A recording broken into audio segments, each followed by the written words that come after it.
What happens when a small, rural, southern town steps outside of its comfort zone to learn about a group of people completely different from them? This child comes into my office and she said, "Can we collect something?" And I said, "If you can find something that relates to World War II or the Holocaust, we're not going to just go out here and collect toothpicks or, whatever." Comes back with a group, has a letter, plops it out on my desk and says, "We're going to collect paper clips and here's the letter we're going to send out." And I'm like, okay, paper clips? I mean, can you get any more simple than a paper clip? I'm Stephanie Zong, and you're listening to a new podcast called One Small Thing. Whitwell, Tennessee. Population, 1,700 people. 98% of them are white Anglo-Saxon Protestant. No Jews have ever lived here, and you can count on one hand the number of African Americans who live in town.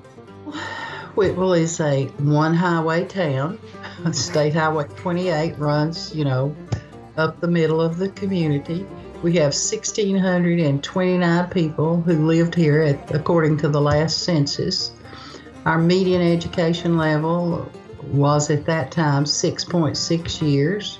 Our average income is well below $30,000 a year, well below $20,000 a year.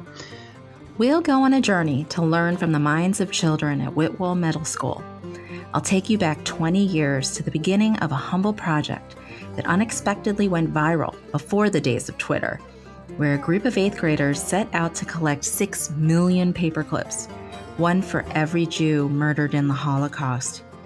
They never expected their project would become a permanent memorial, but it did.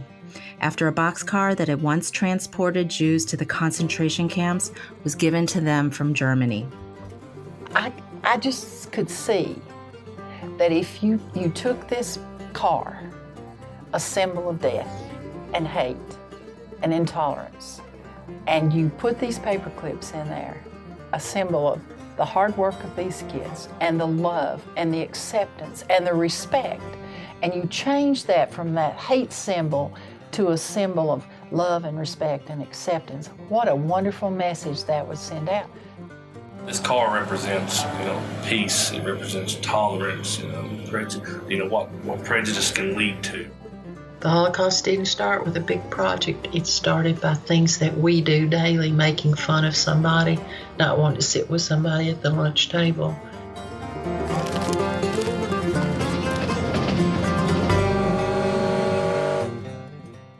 Their history project turned into a ripple effect that draws people back year after year to the town of Whitwell for the last 20 years. Oh my, we've had visitors from Israel. We've had adults from primarily Muslim communities. But we just got letters from some students in Australia. People come from all over the world. We've had visitors from every single continent, including Antarctica.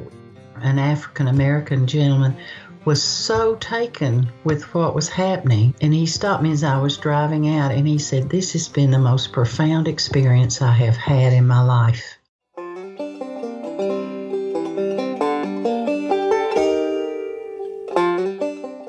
Is it really impossible to change the world? Or is it worth doing one small thing to change the landscape around you? And what can a rural, predominantly white southern town teach all of us about tolerance and compassion?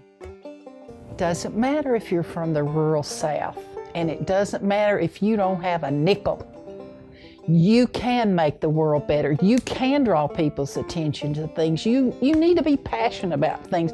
You need to stop saying what's wrong and go out and fix one thing.